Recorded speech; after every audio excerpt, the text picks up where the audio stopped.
Bhopal, Sri Alok Sharma, Vice Chancellor of this respected institution, Dr. Govardhan Das,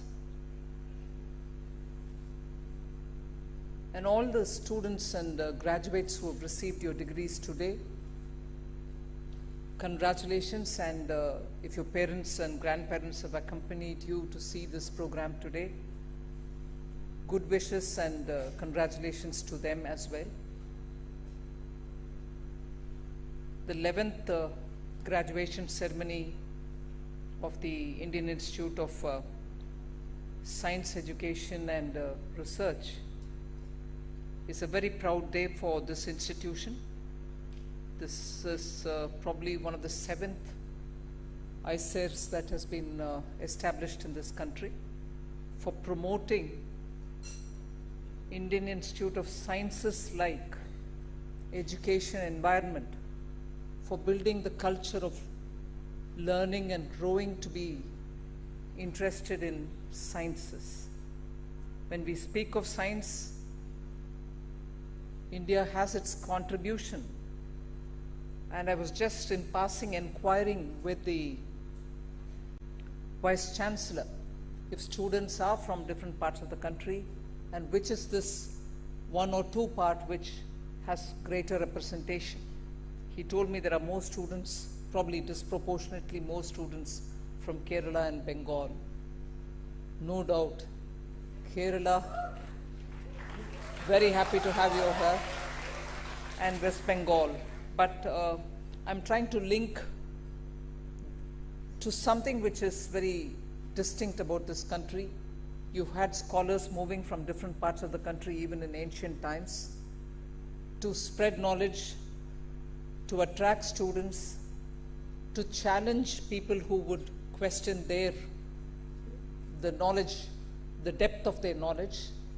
And you had, all of us do know and do recognize that from Adi Shankara's time, Kerala's Adi Shankara, students from Kerala have moved all over the country, and we probably have a few more Adi Shankaras coming out of students here.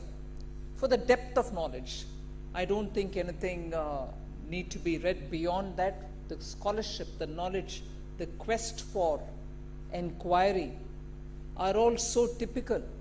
And you had scholars moving from Benares to south. Krishnadevaraya's court had a lot of people moving from there to Benares to seek knowledge. So this movement of scholars across the country is something which is part of our Indian tradition. We've always encouraged, and that is why you have great universities in the north, great universities in the south, and universities mark the names of the cities. So it's not just Nalanda. Kanchi was known also as a very depth place for seeking knowledge, and scholars coming from abroad, inclusive of that time a lot more open society.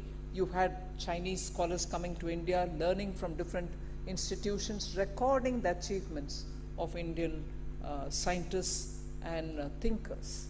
So I'm glad to see that not only that IISER is promoting good education, good scholarship, and also teaching learning experience in this institution seems to really being very motivating for the students. And as I entered this building, I was inquiring with your Vice Chancellor about the recently announced NIFR ranking, and I'm glad to say that on the general ranking, Bhopal has been standing out, but there's miles to go. You are going to have to compete with Indian Institute of Sciences and many others who are before you, both in the overall ranking and also in the research side of things. As it is, I was glad to see that you have more than 3,400 papers that you have published. And that is the way it goes unless you are internationally acclaimed because of the papers that you publish. And it is also important that they get published in science-indexed journals. So I would encourage that this institution give emphasis for that. you have great open access library and also digitally endowed library. So with that, I think this institution can even make faster strides towards being one of the top science education and research centers. I understand so far there have been 1,964 students who graduated or who have been awarded degrees from here. I was surprised to see that you have had 8 patents registered and 9 patents awarded, which is a very great start for students and for the teaching faculty who are here. And that is where I think the quest for translating academic knowledge which can emanate from science labs, computer labs, will have a potential for getting commercialized, potential for getting scaled up, and it is only when they are scaled up and only sometimes when they are commercially successful will the society at large benefit from the knowledge that you have acquired. So it is important for academia that you do well and progress in science. But for the society to get benefit out of it, it is important for you to seek patent and enable your patented formulation to be able to be commercially translated and brought to the use of the society. So it is important that we encourage science for science's sake as much as science for society's sake as well.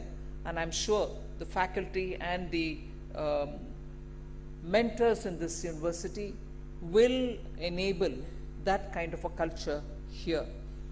But today's ceremony, because I was seeing Dr. Mohan Yadav, who's himself a very academically inclined person, also observing the students coming in rows and getting their degrees and going. This 11th Convocation, I understand, has 79 Bachelor of Science, 214 Bachelor of Science and Master of Science, which is the twin degree, 28 Master of Science, MSc or MS, and 121 PhD being awarded today. It's, I think, for 11th Convocation, a significant number. I congratulate IISER Bhopal for having reached this.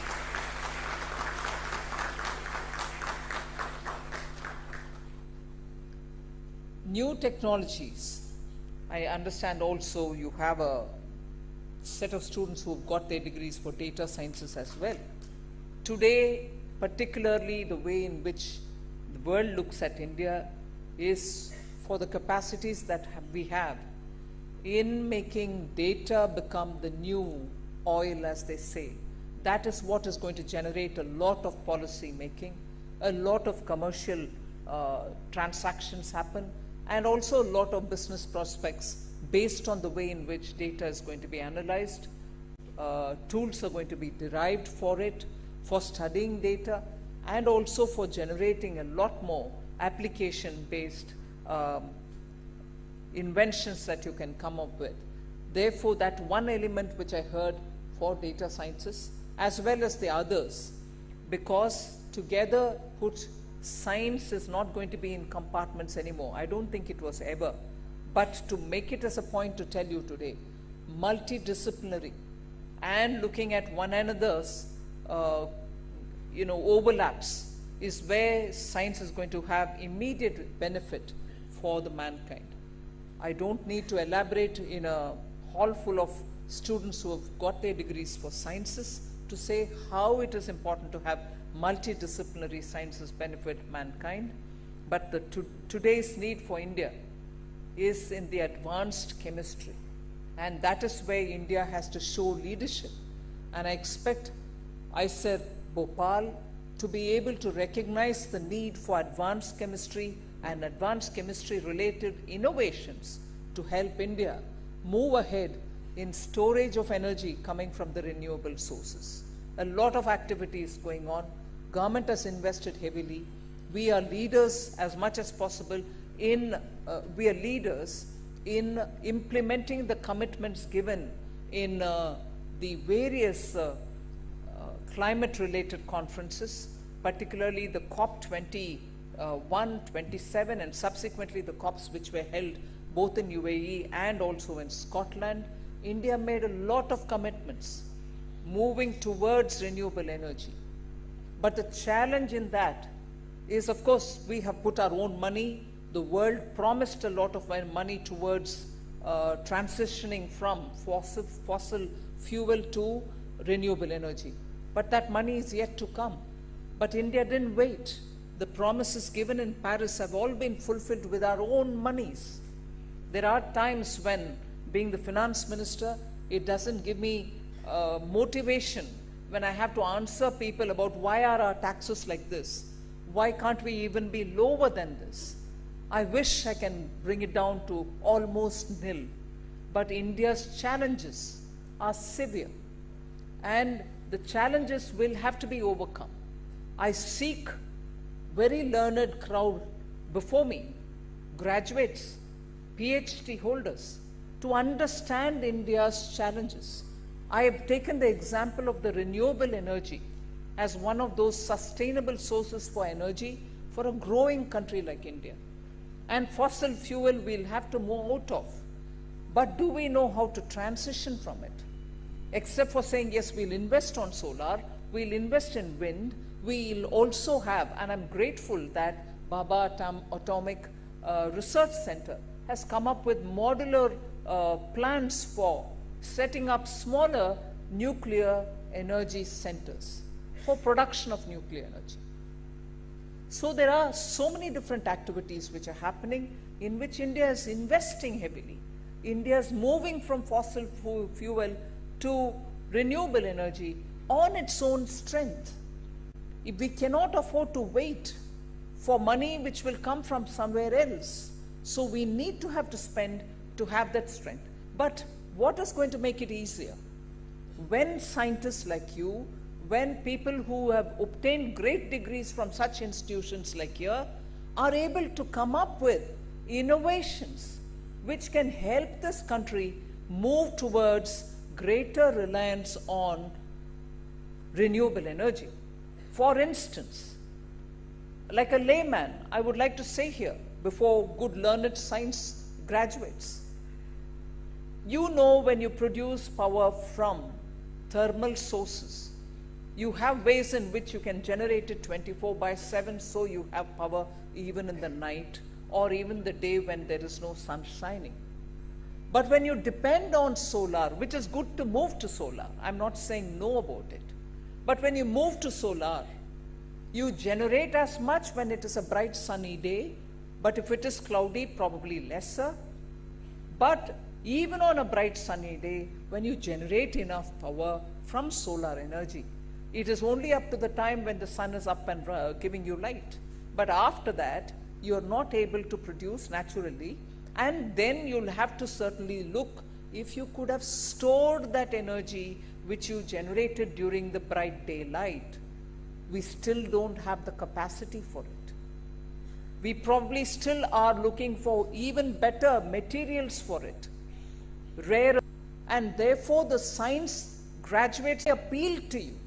For the sake of our country, do make sure that you're able to spend more time with your mentors, with your guides, with your supervisors, to see if you're able to give India the advantage, the lead advantage, in being able to give us batteries which can store, batteries of scale which can store to that extent renewable energy. And there are parts of this world where countries have decided that maybe till such a time that we get that lead in advanced chemistry and for battery storage, we'll still depend on fossil fuel, coal for instance, which is like going forward but yet coming back and saying we'll still have to have that base load which you need for energy transmission. That has to still come from coal or from fossil fuels like crude oil and so on. So that transition from fossil fuel to renewable energy, if it has to be sustainable, and if it has to be 24/7, we need your skills. We need that knowledge that you have got from this esteemed institution to make sure that India has the lead advantage, not because we are in an international race, but because we have a population which is aspiring to grow at a greater speed and reach a level which they have seen in countries abroad, and whose parents here have toiled to bring them to that level, but can they themselves provide that kind of a living for the forthcoming generations? So I would appeal to you, for people who have got wonderful degrees from a great institution like this, do apply your mind even as you take up a job. I can understand the necessity of immediately wanting to get yourself employed. But science doesn't have time, work hours. You can work at your office, but also make sure that your mind actively engages in coming up with innovative ways in which India's progress towards a Vikasit Bharat, that is 2047, can be enabled by the kind of very quick and speedy solutions that you may offer for us to move and transition into a better country. So I do not want to elaborate on the steps that all of us have taken, more institutions, more seats, more medical colleges. I'm not going into that. But I will highlight to you so that you have the confidence. The government is not just talking. It's putting money into R&D. Only on that will I emphasize and give you some data so that you have the confidence that this country and the money that it earns out of taxation, that's my job, so I will tell you that. My job, it is for generating revenue, but not troubling people, I'll assure you that. But even with that, that money comes because we also need to fund research. Anyone who disagrees? Do we need to fund research or not? Very muted. Dr. Govardhan Das. What's going on? What's going on? No money for research? More money for research. I'm happy I'm hearing that voice. More money for research. We need more money for research. And I'll just give you a few things about research in India. We've climbed up to 9th rank in the Nature Index 2023, which you just mentioned, Vice Chancellor. Countries with highest share of articles published in scientific journal is what is being measured when I say this. We've climbed up to the 9th position, overtaking Australia and Switzerland. India's share of high quality research articles measured in terms of exact absolute numbers increased by 44% in the past 4 years. India retained the 40th position in Global Innovation Index, up from 81st in the year 2015. Progress is happening. Now, therefore, more money is required.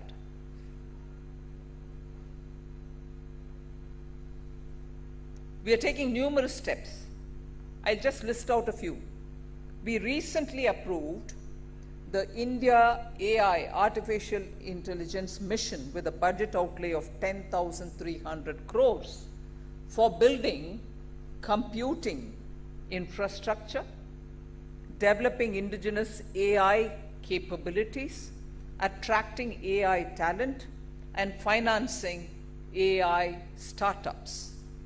The next one, the National Green Hydrogen Mission, launched in January 2023, has an outlay of 20,000 crores spread over 5 years, and that will make India a global hub for the production, usage, and export of green hydrogen and its derivatives, and enable India to be energy independent by 2047. The third one, India Semiconductor Mission, was launched in 2021 to build a vibrant semiconductor and display ecosystem to enable India's emergence as a global hub for electronics manufacturing and design. I said it was launched in 2021, and I'm glad you would have noticed, I'm sure you have noticed, but I'm glad that India has already set up 3 semiconductor units for assembly, testing, and packaging, which is what I think you guys know it better, ATP, they say, assembly, testing, and packaging of semiconductor chips. So we now have 3 large units set up in India, and we are taking a lead to support it. They are being set up in Assam, they are being set up in Gujarat. There are more states coming forward to have semiconductor fab units. Okay? Space sector. Opening up of the sector for private participation was a major step forward taken in 2021. The establishment of in-space and sharing of ISRO facilities and the increased involvement of private enterprises have all created an enormous opportunity for the space economy. Today, satellite launches in India have a mini satellite or a medium-sized satellite also getting launched along with a ISRO-built satellite through or produced or assembled or put together by private small startups. So our launches are not just going with ISRO satellites, but they're going with ISRO satellites and with satellites produced by private sector. We are happily encouraging them. There are more countries today who think India does a very economical job of it and are seeking their satellites to be launched by us. So that is the kind of branding that the space research in India has acquired. Rapid rollout of the 5G, which has been the fastest in the world. There was a time when 5G was about to be launched. People said in India, we have a very poor 4G network. How do you think 5G is going to happen? Have you all heard that kind of voice? You haven't? Very lucky. I've heard it. And rapidity with which this government worked up. I know BSNL is still grappling with launching of 4G, but they will get over it. We've given them enough assistance and support. They will come over and soon be taking up 5G. But the 5G that India launched, I want this to be recognized by students coming out of science schools. The 5G that India has brought in is completely indigenous. We have not borrowed the technology from elsewhere. It's done by people like you all.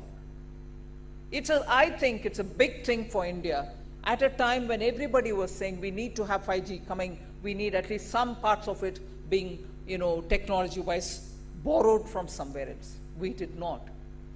And it is completely indigenous, and I'm very happy to say not only was it indigenous, but it has been launched at such a scale and speed that today any part of the country has 5G connectivity. In this year's interim budget, much before the July budget, in the interim budget, we announced the establishment of an Anusandhan Kosh, a corpus of 1 lakh crore to provide long-term financing to support research and innovation in sunrise domains.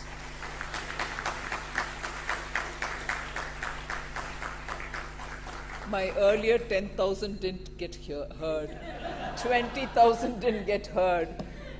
My God, 1 lakh each time for a clap, imagine.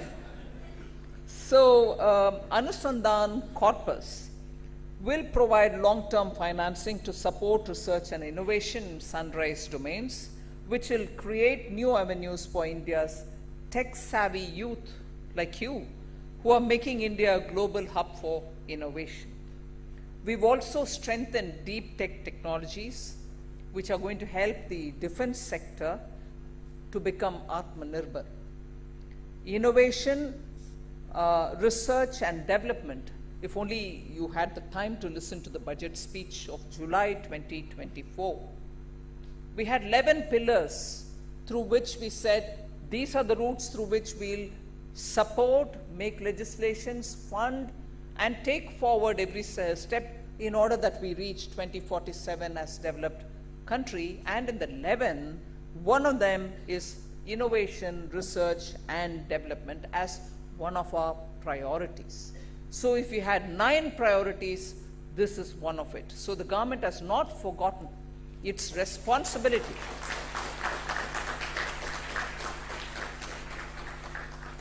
Its responsibility and duty to be supportive of innovation, research and development. So we expect that technology-led prosperous India is possible only with this kind of a support for research and innovation. So intelligence, ideas and innovation will have to all work together. I know you've had a fantastic morning getting your degrees. You would want to now go and joyfully enjoy with your friends. I don't want to take more of your time, but just highlighting something. Earlier days, I'm sorry, I'm straying a bit. Earlier days, in my days in college, convocation address used to be not talking about what the government has done or what the government is not likely to do or is likely to do.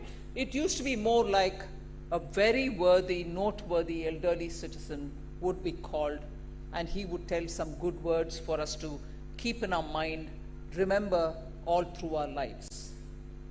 I'm not sure if I'm in that category yet, but I'd certainly take this opportunity to tell you all something which has remained in my mind, which elders in my house had told me.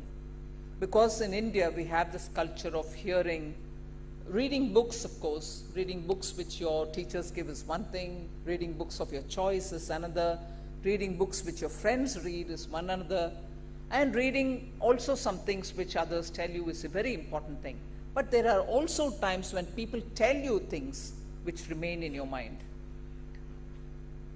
I don't know how many of you, of course all of us do read a lot of Indian literature, but India is also a place where we read things from different parts of the world. And I'm sure in your schools and colleges you would have had some time to read Shakespeare.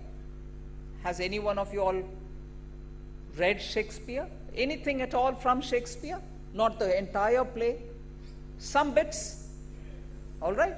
So today, of course, every time I talk of Shakespeare, I also remember, in India, there's a habit that you'll compare with our own great poets saying, oh, he's the Shakespeare of India or Shakespeare of East. No such comparisons can be made. I'm standing in the land which is known for Ujjain, and Ujjain is the place which has given us Mahakavi Kalidas. And I shall not compare him with anybody else in the world. His scholarship and his language is beautiful. Because in my college, my second language was Sanskrit. I've done Kalidasa, bits of Kumarasambhava, and therefore the kind of beauty that language he can bring in his writing is incomparable. So I'm not going back to comparing Indian writers with others. But today I've chosen to tell you something about Shakespeare. And about, if you ask me about Shakespeare, I would say from A to Z of one play, if I've read, it is Julius Caesar. But I'm not talking about Julius Caesar. I'm talking about Hamlet. And I shall not speak about Hamlet as a whole. But in Hamlet, in Act 1, Scene 3, there is a character, Polonius. And that character is not a great character because he conspires to act against Hamlet. He works with a villain. He is not otherwise a very pleasant character. But Shakespeare puts something wonderful in the mouth of Polonius to utter. And when Polonius utters, he utters such words addressing his son. To his son he says, oh, now you're going, my son, my dear son, you're going abroad to study. The son is going to France to study. And he says, look, there are some precepts which I will want to give you. Remember those. And the son very dutifully listens to him. I would think Polonius's words, Shakespeare's words coming out of Polonius, are such a relevant set of precepts which all of us, not just because you're students or I'm standing here, even for me, even for every one of us. They are only 8, but they are words for us to remember. Some of them have become aphorisms. But I will just tell the 8 and end my talk there. But they are so good that each of us will benefit for ourselves if we keep them in our mind whenever, wherever. The first thing he says is, hold on to your old friends. Don't let them go. You should be keeping your friendship with those friends you already have. But be slow to embrace new ones. Don't rush to get new friends. Keep your old friends and slowly build your new friends. Don't rush to become friendly with new people. Take your time. Second, he says, be slow to quarrel. But when you fight, be bold, that if the need arises, be bold to fight. But don't start a quarrel. Be slow for a quarrel. Gently, softly, if at all you have to, okay, quarrel. But if you end up having to fight, give a good fight. The third one, he says, listen more and talk less. I would say this has got to be said in every street corner of this country. Too much talk. But look at my temerity. I've got the mic, I have the captive audience, and I'm talking, but I'm still saying too much talk. But you know what I mean. I think all of us should learn to listen more and talk less. It will help you, and in this, because I'm working with a leader, please pardon me, I take this opportunity to say, PM Modi's one brilliant quality is this. He doesn't talk. When he calls us for a meeting, all of us sit, each of us throw our own ideas, we speak, we say, we contradict one another. He doesn't say anything, he just goes on listening.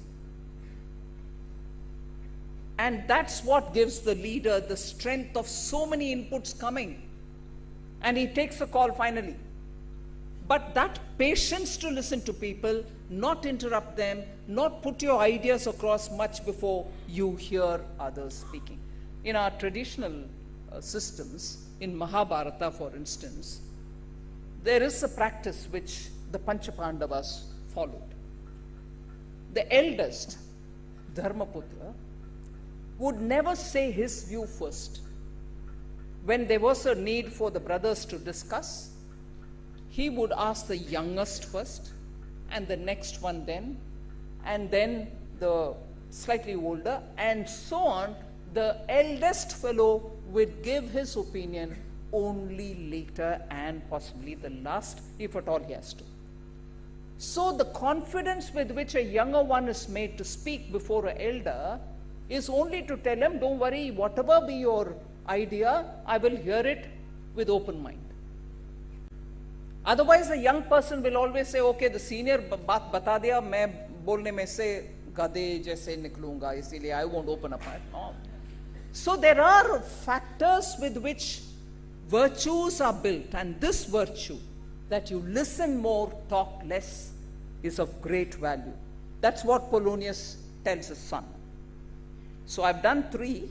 The fourth is, dress well, but don't dress gaudily. In fact, Polonius would say, you're going to France, and France, people dress themselves so well, they're masters in it.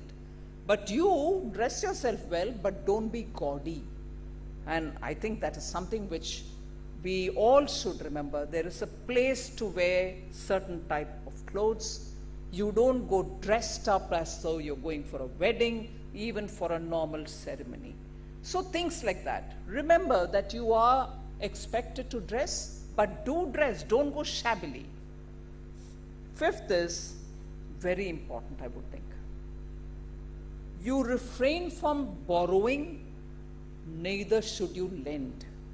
It's a wonderful thing that if you can make sure that you don't ever get into money within friends or within relatives, don't lend money, and if the money is not returned to you, don't feel sad, and when you ask, the person feels very oppressed, and then get into losing the friendship.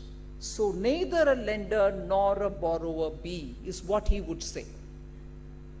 Then the sixth, very important, all of us in this country are very touchy. I take this occasion to say this, Shakespeare's word through Polonius, very important for all of us to know. Take censure, meaning if somebody censures you, criticizes you, take it, but reserve your judgment for yourself. Immediately don't say, hey, how do you think you're going to criticize me? I am right, I know this. Don't. Take censure, but keep your judgment to yourself. It helps you to mature as a very rounded individual, and you don't pick up petty quarrels. It helps you that way. Then, even better one but the last. Your habits should be affordable for your purse. What money you have, within that, learn to live. Very critical. I know of flamboyance coming into our young people much before they start earning. I don't want to comment on your parents, but you as an individual should know that you should live within your means. The more you start living out of your purse, you get into trouble. This is what Polonius says, even as he sends his son to go to France to learn. And the last one, I think it's the best and the most important one. Be true to yourself above all. To yourself be honest. To yourself be truthful. If you're not truthful to yourself, what can you contribute to the society? So, without emphasizing on any of these 8 points, I want to leave this thought of Shakespeare's, Polonius's words to his son, because in today's India, it is important for all of us to live with values. Our parents, our teachers, our institution, our culture, all of this has emphasized on our value system, and that's why we as Indians stand out in many other ways. It is important to keep our values up. Please don't sell your soul for a few pennies. Be honest. Be upright. You're respected for it wherever you go, at whatever age you may be. So thank you very much for giving me this opportunity.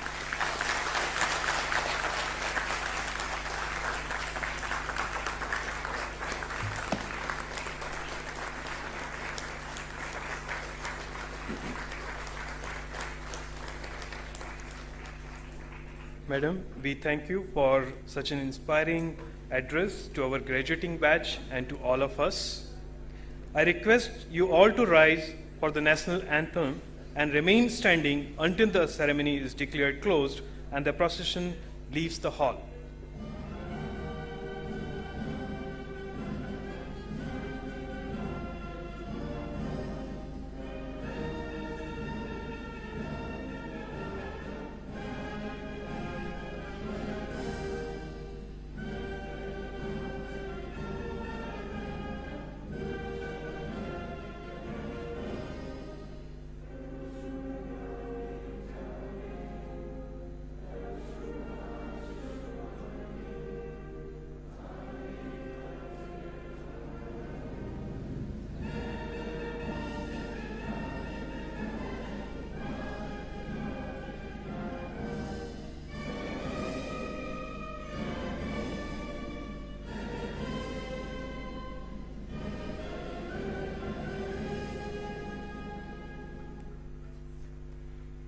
I now request the Chairperson Board of Governors to declare the convocation closed. I now declare the 11th Convocation of the Indian Institute of Science, Education and Research Bhopal closed.